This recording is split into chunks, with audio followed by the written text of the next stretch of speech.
Stand and Deliver took place tonight in St. Louis, Missouri at the factory at the district. This was the first time that Stand and Deliver did not take place during WrestleMania week. And I'll admit, I really missed watching this show right before WrestleMania would start on the Saturday. It would always take place during the day, and it was the biggest NXT show of the year. So it did feel different in that regard, but they did do a good job of building a big show atmosphere, as this felt like by far and away the biggest NXT show of the year, which it really was. And it was certainly helped by a lot of the entrances on the show. Now, before the main card started, we had the countdown to Stand and Deliver.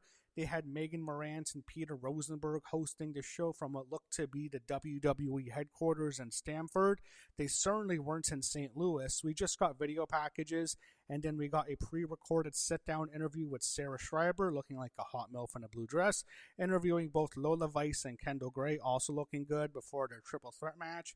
And of course, they talked about the controversy from this past Tuesday between Kendal Gray and Lola Vice in their match.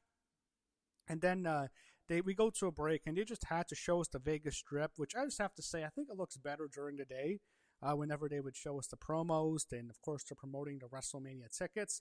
I'm not sure how much have moved since John Cena has been announced as the special guest host. And then the Faces were out first for the opening matchup, followed by Birtright. And just to let everyone know, the factory in St. Louis, the factory at the district, whatever it's called, it's an auditorium. And all the other Stand and Delivers always took place in an arena. So it did feel a little bit different. But I did think the crowd was pretty good for the most part tonight. So we got a 10-person mixed tag team match. Birtright, Lexis King, Channing Stacks, Lorenzo, Charlie Dempsey, Uriah Connors, and Arianna Grace taking on Eli Knight, Shiloh Hill, Hank and Tank, and Wren Sinclair, 10-person mixed tag.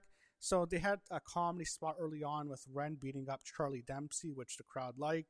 Match was so chaotic. It's hard to really recap everything because I really did not know who was legal and who was not. So Eli Knight did a great dive to the outside, and then Shiloh Hill pinned Charlie Dempsey, which I did not agree with. I really think Birtright should have won this match because they're going to be a faction going forward. These other guys are just a bunch of baby faces thrown together. Wren is still with Kendal.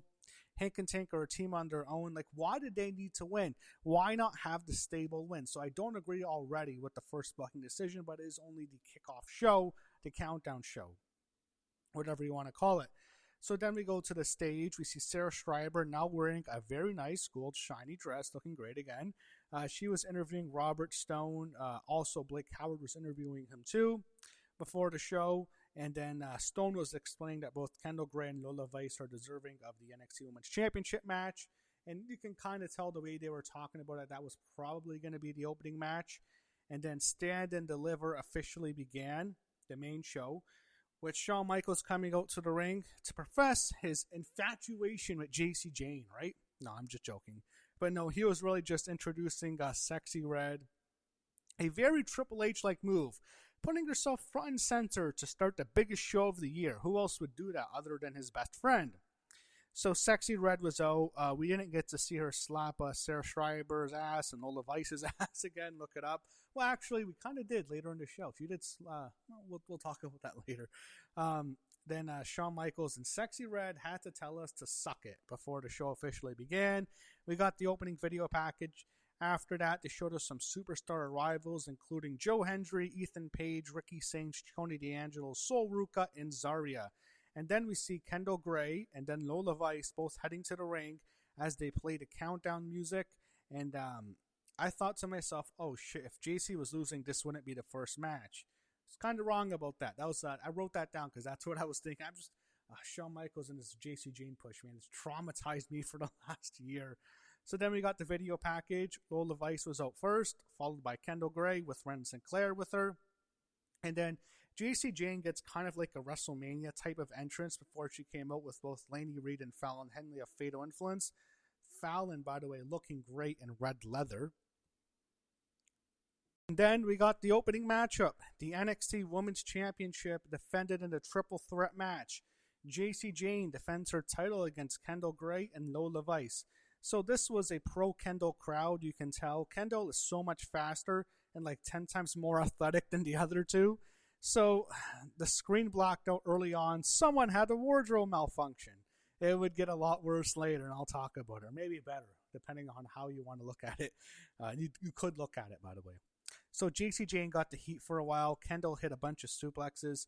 And then I'll just say it like what happened. Jacy's tits were completely out. And I'm not lying. Like, you can see her nipple.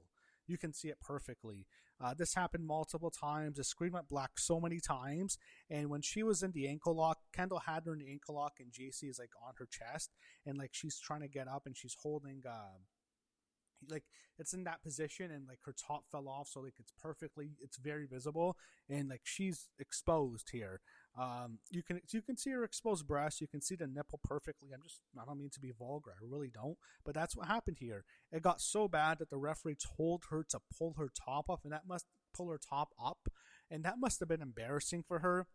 I'll be honest. If all the women to be involved in this match, not just in the match, in the ring, but everyone on the outside, Jayne was probably my last choice, who I'd like to see have a wardrobe malfunction. But she must be wearing the same fabric that Tiffany Stratton or Charlotte Flair is wearing or wears, because I guess they should be a trio. Call it, I don't know, what would you call it? Fatal malfunction. Fatal malfunction. Wardrobe malfunction. I don't know what you can call it. Wardrobe, toxic wardrobe. I don't know. Have the three of them as a faction, and their whole gimmick is that they have wardrobe malfunctions. Charlotte Flair, Tiffany Stratton, and Jayne. Anyway, this was like really bad though. I'm not gonna lie. This was like a large part of the matchup. So what happened was Fallon Henley, and did I mention Fallon was looking great in red leather? I just said that. Anyway, her and Laney tried to interfere on behalf of Jacy, but then Wren Sinclair fought them off, and she hit a crossbody on the two of them, and then like she sent the other two in the crowd, and she followed them. So everyone on the outside was taken out of the match, and Jacy's upset. She's looking for Fallon and Laney. And then what happened was on the outside, Lola and Jacy were on the outside, and Kendal hit a moonsault to the outside, and it looked great, by the way. Kendal is easily the best one in this match. It's not even close. And then what happened is you go back in the ring. Jacy hit the rolling encore to Kendal. So Kendall's taken out. But then Lola hits a spinning back fist to Jayne and pins her 1, 2, 3. Lola Vice is very emotional as she officially wins the NXT Women's Championship. She is your new champion. She celebrates the victory. She was wearing Cuban colors. Maybe that was a bit of a giveaway. This was going to be a special night for her. And it is a special night. She wins the NXT Women's Championship, pins Jayne. Really nice moment for Lola. And she's going to stay in NXT. I thought she might go to the main roster soon, but I'm not sure. I don't think there's going to be many call-ups, at least in the women's division, besides Jacy on the main roster. But I don't even know if they're going to call up Jacy, because I was thinking Lola's going up. Maybe Soul is definitely, I thought for sure, going up. I thought Jacy would go up. Maybe Kalani goes up. I'm not sure who's going to get called up now. So we go backstage, and Vanity Project is heading to the ring, as are the Americanos. And then they show us the Vegas Strip to promote WrestleMania. And by the way, no NXT on Vegas this Tuesday. Worth noting. So there's like no NXT presence during WrestleMania weekend. That's weird. That's strange. I thought they'd at least do something. So the Americanos are up first, followed by Vanity Project, and we get the NXT Tag Team Championship match on the line. The Vanity Project, Brad Baylor and Ricky Smokes defending their titles against the Los Americanos, Bravo Americano, and Rayo Americano. I'll be honest, I really wasn't that into this match. I didn't care that much. I hate the Americanos as go-away heat with me, but the Kaiser, I'm just going to call him that, Ludwig Kaiser, tried to give one of them the titanium plate, and then there was a close near fall, and then another one with the Vanity Project kicking out twice, and then Jackson Drake interfered, allowing the Vanity Project to retain the belts, and a very good matchup, by the way. Very good, really good. I don't know. There's something about it with me that I couldn't get into it. I don't know why, but there was just something to it where I don't know if I just really don't like the Americanos that much, but maybe I knew there was no chance they're going to win either. There was just something that prevents me from really getting into it, but it was still a really good tag team match, and Vanity Project won. And then they recap the countdown matchup. And then we go backstage. Tatum Paxley was talking to Shiloh Hill after his win. Then Sexy Red walked in, and Ricky wanted to hang out with Red after that. He called Shiloh and Tatum losers, and like Ricky being a douchebag, Ricky Saints. We had a break, and then we got the Sol Ruca versus Zaria video package. Zaria was out first, followed by Sol Ruca, who sprinted to the ring, going right after Zaria, and the match officially begins. Sol Ruca versus Zaria, grudge match, basically. As the match began, it was all Sol. Then Zaria got the heat for a while. So the fans are fully behind Sol. They really liked her, which is nice to see. I guess that Orlando crowd, where Sol got that really bad reception and it was all pro Zaria, was just kind of a one-off, and it wasn't going to be a pro Zaria crowd, which I kind of speculated when that happened a couple of weeks ago now. But it was that Sol was very over, and Sol, I don't know, I never really thought about this until watching this. She's almost like this hybrid of Trish Stratus and Lita. She has Trish's look. She has the blonde hair. She's the hot blonde. And she looks like that. She does do a lot of Trish's moves, actually. And she's Lita. She has the tattoos. It's the sleeve tattoo on her arm. And then she wears the exact same wardrobe that Lita wore. Kind of like with when she wears her pants and like she wears her panties up. She has that same Lita wardrobe. So I just thought she looks like a hybrid of Trish and Lita. Sol actually hit the Soul Snatcher on the steel ramp onto Zaria. And then Sol hit another Soul Snatcher in the ring. I thought, oh, that's over. It's over. 1, 2. Zaria kicks out of the Soul Snatcher. Kind of a what the fuck moment. Then Zaria hit a spear in F5, but Sol kicked out. And this was the beginning of the show in which there was a lot of people kicking out of each other's finishers. And I know that was kind of a bit too much sometimes, but you know what? It made the show feel special. And this is the biggest NXT show of the year. People want it that much more. They find they're so determined that, yeah, there's enough gas in the tank to kick out of another finisher. So after Sol kicked out of the F5, Zaria hit the spear. Sol kicks out of the F5 after Zaria hit it. Zaria goes for like an avalanche F5 from the top rope. But then Sol reverses. She hits a top rope X Factor. And then she hits the third Soul Snatcher onto Zaria to win the match. And it was a good matchup. Sol Ruca won. I was surprised. I thought Zaria was definitely winning. It does not look like in any way Sol Ruca is going to the main roster. Now they're talking about her going for NXT Gold, which I'll talk about later in the interview. It doesn't look like she's heading to the main roster anytime soon. Robert Stone congratulated Lola Vice backstage after winning her match, winning the NXT Women's Championship. She will get a big celebration this Tuesday. Then she starts shaking her ass when she sees Sexy Red. They want to shake their ass and celebrate. And Sexy Red, the luckiest woman in the world, gets to slap Lola Vice's ass again. Gets to slap that ass twice. I think Damian Priest is jealous. And then they show us the Las Vegas Strip, particularly the Park MGM, because that's where the Hall of Fame is. And actually just the Hall of Fame. I was going to think, oh, they're going to do NXT again. No, there's no NXT in Vegas at all this year. So Johnny Gargano was out next with Candice LeRae. We didn't get the Rebel Heart song, unfortunately. I missed that. I thought we'd get it. We got that stupid heavy metal Def Rebel bullshit. It sucks. Then Myles Borne comes out. So I was thinking, oh great, Blake Monroe and Tatum Paxley have no chance to follow this. Not necessarily. So Johnny Gargano was definitely cheered more on the rake introductions. And the match officially starts. NXT North American Championship on the line. Myles Borne defends his title against Johnny Gargano, a.k.a. Johnny Wrestling, a.k.a. Johnny Takeover. So Johnny was planking early on. I thought, oh no, not this again. But he snapped out of it. He was playing possum. Myles was practically working as a heel early on by getting the heat, and that was really, really smart because he was going to get booed, and you don't want a situation where Johnny is working as the heel. Myles has to make a babyface comeback, and he starts getting booed. So Myles was definitely not cheered, but they protected him really well. And Johnny was practically the babyface just for this match. So fans, as I said, really into Johnny. A lot of moves early on. I think Myles hit a top rope power slam, which looked really good. Johnny kicked out of it, and it started to really get good here. I think before that, Johnny hit that DDT with the ropes, like that springboard DDT. And I was thinking, as this is really getting good, I'm thinking, oh, why can't they find something for Johnny Gargano on the main roster? I know he's short. I get it. He's really short, not just short, but still, can they at least give him something? It sucks that they won't even give him anything but, fucking planking in the year 2026. Like it's 2011. He's planking, man. No more planking. This guy's just too talented for that. And I get it. He's short, but damn, he's so good. So Myles hit the Borne again, but he didn't hit all of it. Johnny kicked out, so another finisher kick out here.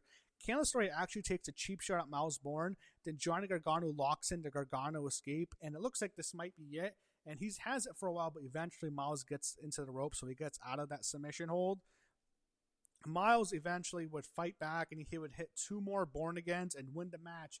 And I thought it ended too quickly. It was still a really, really good matchup here. Really enjoyed it, but nothing special. This was not a Johnny Gargano NXT TakeOver match, not even in the same vicinity as some of his classics with Tommaso Ciampa and Adam Cole. Not even close. And he's had matches with, or the match with Andrade, which was just as good. Not even close to that.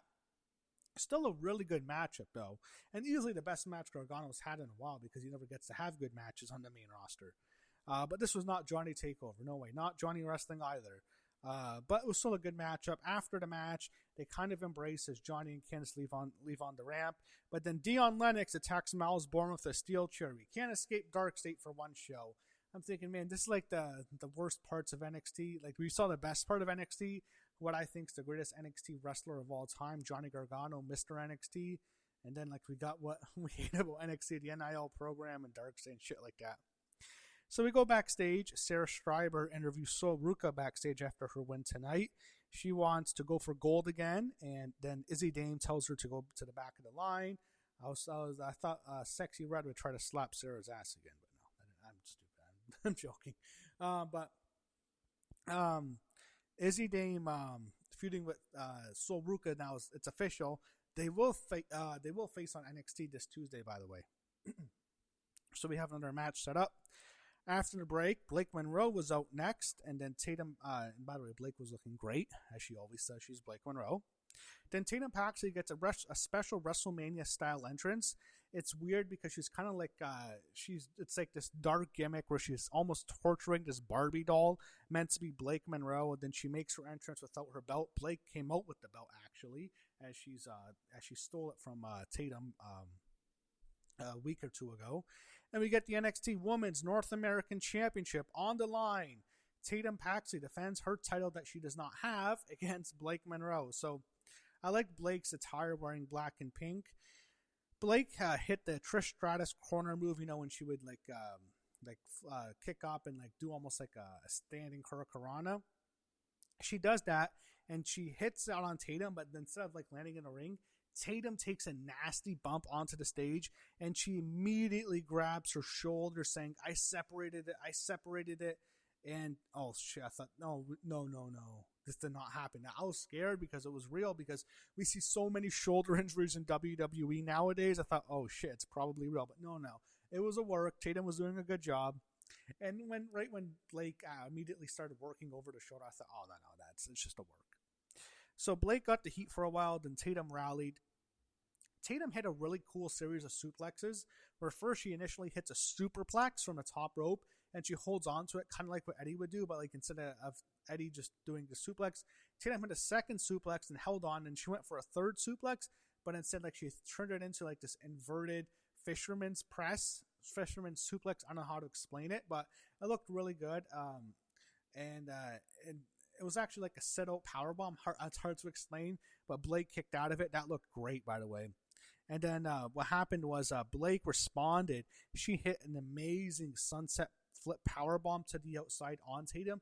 Tatum lands right on the mats. Tatum was bumping like crazy here. She is so good. I really hope she does good on the main roster, because she's incredibly talented and she works her ass off. She bumps like a mad woman, so much so I'm afraid she's going to get hurt. And I thought that was one of the best spots of the whole night. It looked perfect, that sunset flip powerbomb. So eventually they're on the outside. Blake actually removes the turnbuckle pads, and the ref's distracted, and that's when Blake hits Tatum in the head with the championship belt. And then Tatum actually survives that. Blake hits the beauty shot DDT, and it looks like that could be it. 1-2. Tatum kicks out of another finisher, so another finisher kick out here. She survives the beauty shot DDT. Blake goes for another one, but then Tatum reverses and she hits a cemetery drive to defeat Blake Monroe and retain the NXT Women's North American Championship in a very good matchup here. I really like this. So another match that was really good. The whole show had really good matches. Not anything I thought that was spectacular, but everything I thought was really good on the show. And Tatum won, definitely the right move here. She won the NXT Women's Championship on Halloween Havoc from Jacy Jayne. Then she lost it less than a month later. She needed at least a title reign that goes past a month this time, and then she definitely deserved to beat Blake Monroe here. She needed this win, and hopefully Blake goes for the NXT Women's Championship now. So I really like this matchup, and then we go backstage. Dark State's arguing Sugars and Dion Lex. I can give a shit. I don't care. They're choosing tension. I don't care. Then we get a Jasper Troy video promo ahead of the triple threat on Tuesday. Then Josh Briggs talk, followed by Keanu Carver. And then they promote NXT this Tuesday. As I mentioned, it's Sol Ruca and Izzy Dame this Tuesday. The triple threat I don't care about. And then they're going to do the NXT men's speed tournament. So that starts on Tuesday. Then we go to a video promo from they showed Jelly Roll talking about The Rock and Hulk Hogan, and I thought, oh right, this is the immortal moment. We got Rock and Hogan from WrestleMania 18. The immortal moment in the Hall of Fame makes sense, definitely deserving. No, it was just a WrestleMania moments like video package or something. I was thinking, oh, I thought we're gonna get our immortal moment this year. I'm not sure if they're gonna do an immortal moment now. I don't know. So backstage, Tatum was celebrating with Charlotte Hill and his tag team partners that he teamed with tonight, minus Wren Sinclair. And then the Vanity Project, it goes to them. They see Blake Monroe, who of course they're turned on by, and they ask if there's anything they can do for her. And then she tells them to come back with her. And I guess they're going to work with her, and that makes sense. I mean, look at Blake Monroe, and of course they're into her, the Vanity Project. So I guess maybe they're going to do a faction. I don't know, but it might work. I wouldn't mind it, to be honest. And I don't know if they know something about Blake. I'm not sure what Blake's into, but I know should ask someone named Mina, if you know who I'm talking about, Mina Shirakawa. I don't know about Blake's sexuality. I don't know. And then we get a Fatal 4-Way video package, which was next. And we have each of them kind of getting a special entrance except the champion. Tony D'Angelo had a special entrance with a video package beforehand, and Ricky Saints had a special entrance with a special entrance with the paparazzi crew. Then Ethan Page had a special entrance with the Canadian flag, some flag bearers. And then Joe Hendry just had his normal entrance. The champion gets a regular entrance, and then we get the special ring introductions, and we get our main event. The NXT Championship defended in a Fatal 4-Way match. Joe Hendry defends his title against Ricky Saints, Ethan Page, and Tony D'Angelo. So the story is Ricky and Ethan work together early on, and they're forming an alliance, but then it gets, it falls apart, and they turn on each other. And they turn on each other early on, but then they reunite, and then they turn again later on as well. So a whole bunch of action here. Ricky was using a steel chair. Steps were used, and steps were set up to be placed right by the announce table.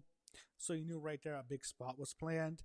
And then a whole bunch of action, as I mentioned. So after the second turn, Ricky and Ethan are brawling. They're on top of the steel steps. And it looks like Ethan's going to try and hit that razor's edge onto Ricky Saints through the announce booth. But as he has him up on the top of the steps, what happens is we see Tony D'Angelo sprint up the steps and hit a double spear onto Ricky and Ethan, driving both of them through the announce booth, and what was a great spot here. I really liked that spot a lot. It looked great. So that takes out Ricky Saints and Ethan Page from the match. Tony got rid of them both. And after that, he goes back in the ring with Joe Hendry, the champion, and he hits another spear. After an exchange, he hits a spear onto Joe Hendry. Then he hits the dead to rights on Joe Hendry. 1, 2, 3. Tony D'Angelo pins Joe Hendry, the NXT champion at the time. He pins him 1, 2, 3 to win the belt. Tony D'Angelo, your new NXT champion. He celebrates with the championship title to end the show. Definitely a surprise. I said on my prediction show, I was really rooting for Tony D'Angelo, and I'm glad they put the belt on him. He's done great since he's come back. I was never the biggest fan of the Don with that gimmick and, him killing off characters and stuff like that. Since he's come back, he's been awesome. He's done a really good job.